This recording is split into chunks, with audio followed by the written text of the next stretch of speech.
Improper thin wall machining strategies can cause problems with poor surface quality and vibrations, leading to out-of-tolerance components and premature tool failure.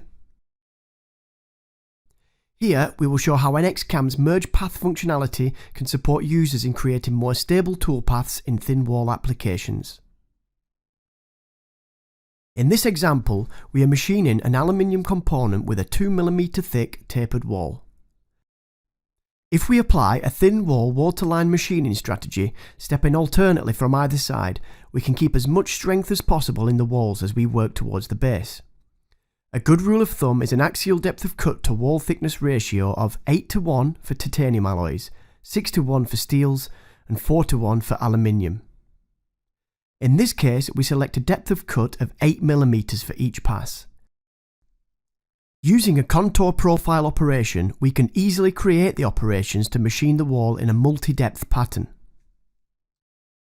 The nature of these operations would however mean that one side of the wall will be finished completely before machining the opposing side, likely leading to instability issues. To join the paths, we simply create a merge path program group from the mill multi-axis template.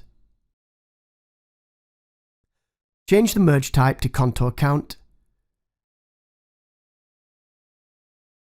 Add the two operations inside the group and generate.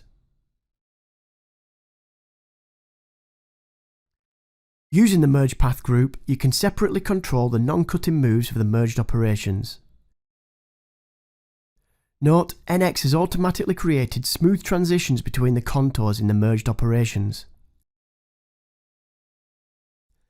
We can now verify this operation using NX's NC code-driven simulation.